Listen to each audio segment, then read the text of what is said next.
بسم الله الرحمن الرحيم. الرحمن علم القرآن، خلق الإنسان علمه البيان. الشمس والقمر بحسبان، والنجم والشجر يسجدان. والسماء رفعها ووضع الميزان، ألا تطغوا في الميزان، وأقيموا الوزن بالقسط ولا تخسروا الميزان. والأرض وضعها للأنام، فيها فاكهة والنخل ذات الأكمام، والحب ذو العصف والريحان. فبأي آلاء ربكما تكذبان؟ خلق الإنسان من صلصال كالفخار، وخلق الجان من مارج من نار. فبأي آلاء ربكما تكذبان؟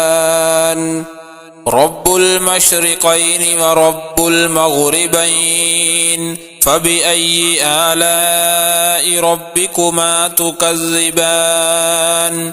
مرج البحرين يلتقيان، بينهما برزخ لا يبغيان.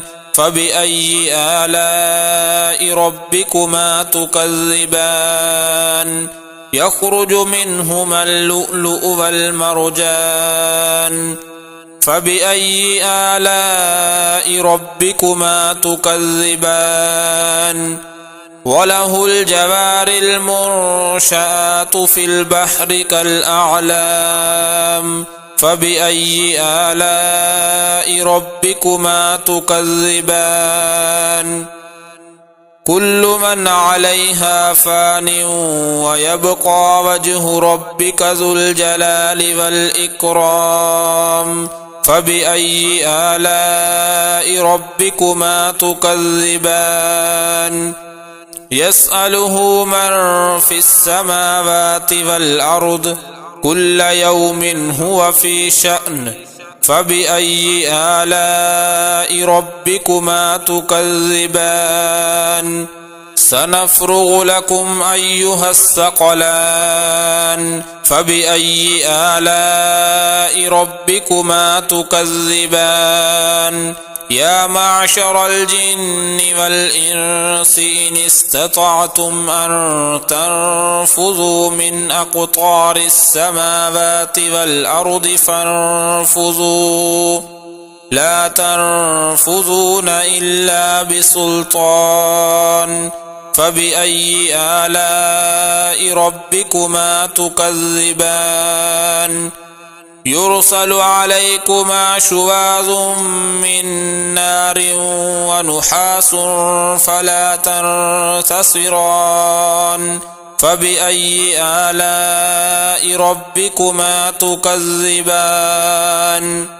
فإذا انشقت السماء فكانت وردة كالدهان. فبأي آلاء ربكما تكذبان؟ فيومئذ لا يسأل عن ذنبه إنس ولا جان. فبأي آلاء ربكما تكذبان؟ يعرف المجرمون بسيماهم فيؤخذ بالنواصي والأقدام. فبأي آلاء ربكما تكذبان؟ هذه جهنم التي يكذب بها المجرمون، يطوفون بينها وبين حميم آن.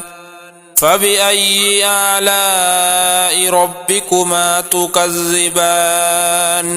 ولمن خاف مقام ربه جنتان، فبأي آلاء ربكما تكذبان ذواتا أفنان فبأي آلاء ربكما تكذبان فيهما عينان تجريان فبأي آلاء ربكما تكذبان فيهما من كل فاكهة زوجان فبأي آلاء ربكما تكذبان متكئين على فرش بطائنها من استبرق وجنى الجنتين دان فبأي آلاء ربكما تكذبان فيهن قاصرات الطرف لم يطمثهن إنس قبلهم ولا جان فبأي آلاء ربكما تكذبان كأنهن الياقوت والمرجان فبأي آلاء ربكما تكذبان هل جزاء الإحسان إلا الإحسان فبأي آلاء ربكما تكذبان ومن دونهما جنتان فبأي آلاء ربكما تكذبان مدهامتان فبأي آلاء ربكما تكذبان فيهما عينان نضاختان فبأي آلاء ربكما تكذبان فيهما فاكهة ونخل ورمان فبأي آلاء ربكما تكذبان فيهن خيرات حسان فبأي آلاء ربكما تكذبان حور مقصورات في الخيام فبأي آلاء ربكما تكذبان لم يطمثهن إنس قبلهم ولا جان فبأي آلاء ربكما تكذبان متكئين على رفرف خضر وعبقري حسان فبأي آلاء ربكما تكذبان تبارك اسم ربك ذي الجلال والإكرام